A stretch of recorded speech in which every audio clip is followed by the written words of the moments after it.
Good evening, guys. I am here at Solarfall 2015 here in Alkmaar at Victorie.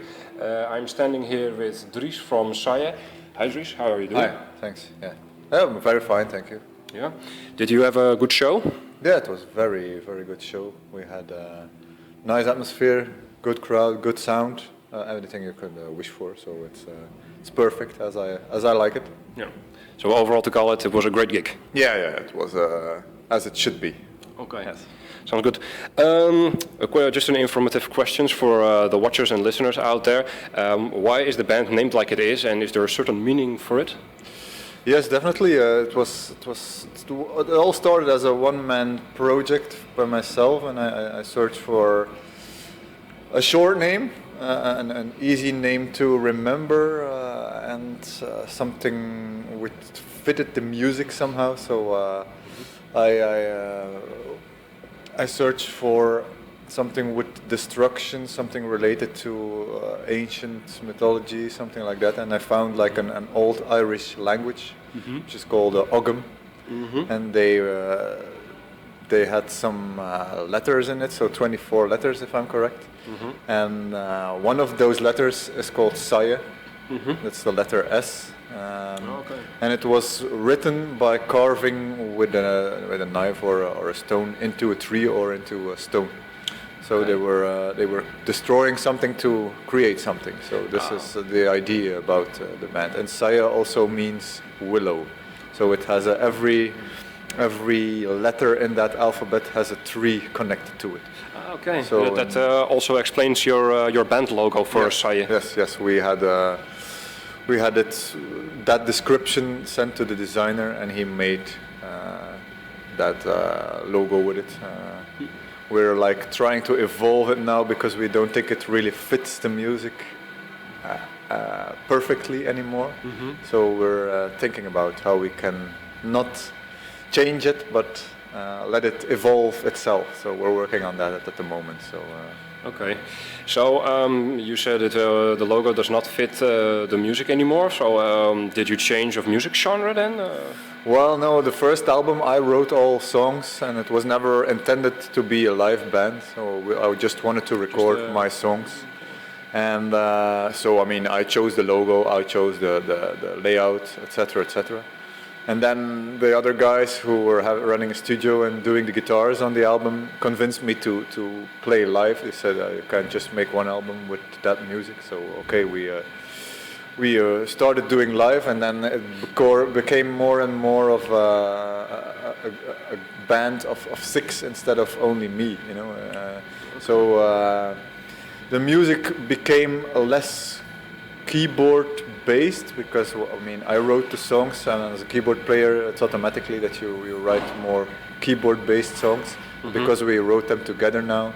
So it's become I mean the melodic black metal as I like it, with not too much keyboards in it, but with a lot of melody, and so I don't think I mean if you would show the logo to a random metal guy and a girl, and they would have to describe the music, it probably would be a bit softer than our current logo is. So that's why we're planning on changing. Yeah.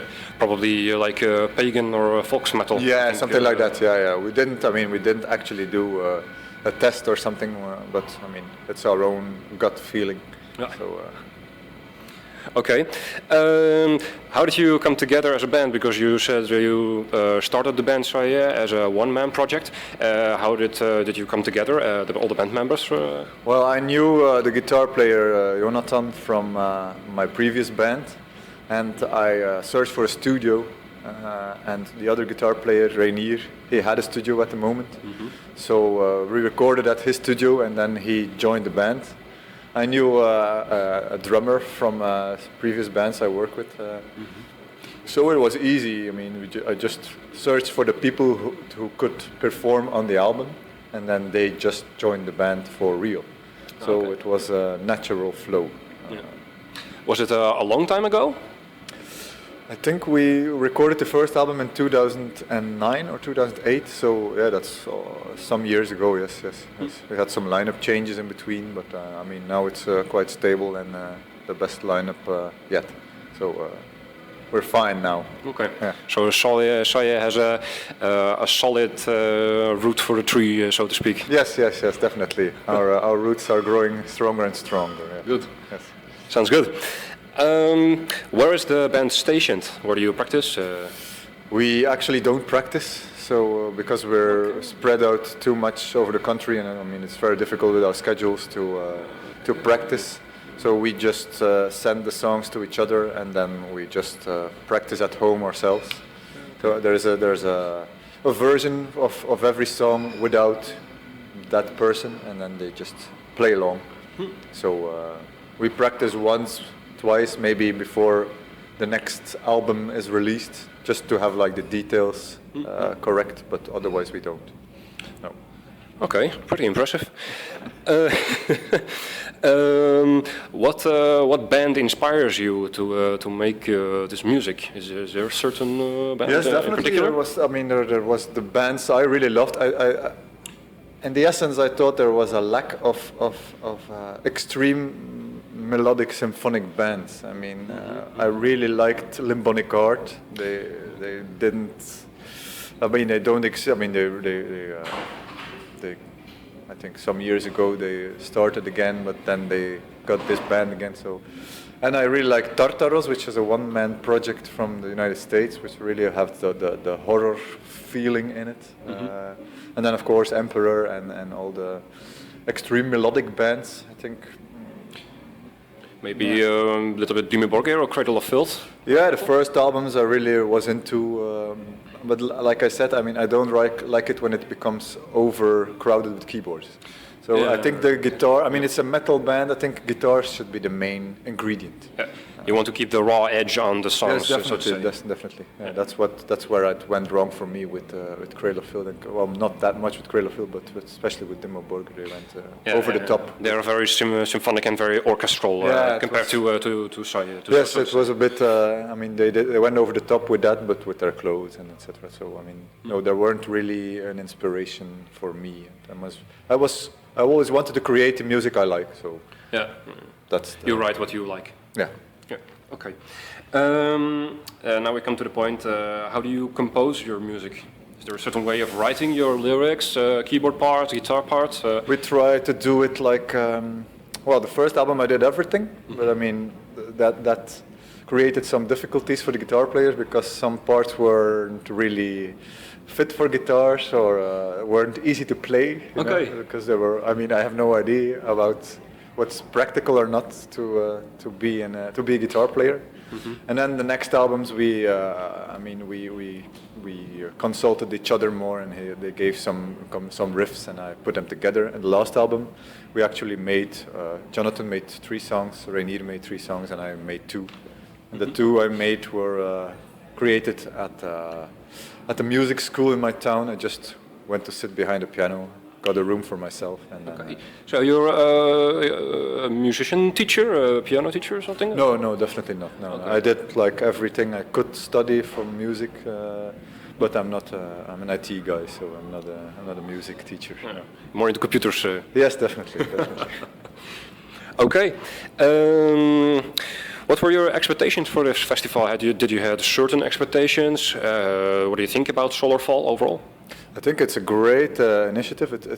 I think it's one of the first things in the north of the Netherlands, this side, that is of this size. It's good organized. I like the venue, but I've heard that there's a new venue replacing this one. So I mean, I'm very curious about that. And always, and when we're playing in the Netherlands, it's always very fine. Everything is taken care of. People are very professional, so that's how we like it. Yeah. Okay. So overall, very good.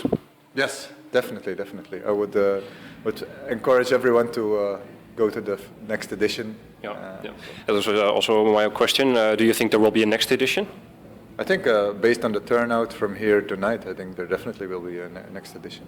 Yeah. A lot of people. The lineup is diverse. It has thrash metal, black metal, even some I mean, how do you call it? Some special bands. You know, Impaled Nazarene. They're not playing here every week, you know? So this has really been a crowd drawer, like Thulcandra too. So not bands that are overplaying here. So yeah. Okay. Since you're not from the Netherlands, what do you think of the Netherlands? Oh, I mean, I really don't have a special opinion on the Netherlands comparing to other countries. So I think it's nice and clean here, and I think everything is well taken care of, just like here in the show. But it's also bigger. I think the country, the roads, everything is great. Yeah, I like it. What do you think of the Dutch crowd? Is the Dutch crowds are always, in our case, more enthusiastic than at home. And that's a bit strange because usually people say that Dutch crowds are a bit more quiet than anywhere else. I mean, we've played in Barcelona and they're really crazy over there, nothing compared to here. But here, I mean, people really show their appreciation while you're playing, and also especially after you're playing, they come and tell you what they thought of the show. So yeah, that's nice. I mean, there's always room for improvement. So. Yeah. Okay, good. We have arrived at the last question for this interview.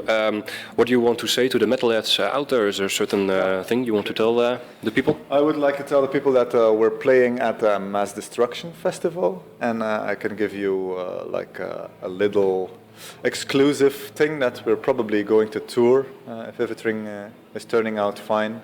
We're going to tour in January. Probably some show 12 or in Germany, the Netherlands, Belgium, so we will be back. Okay.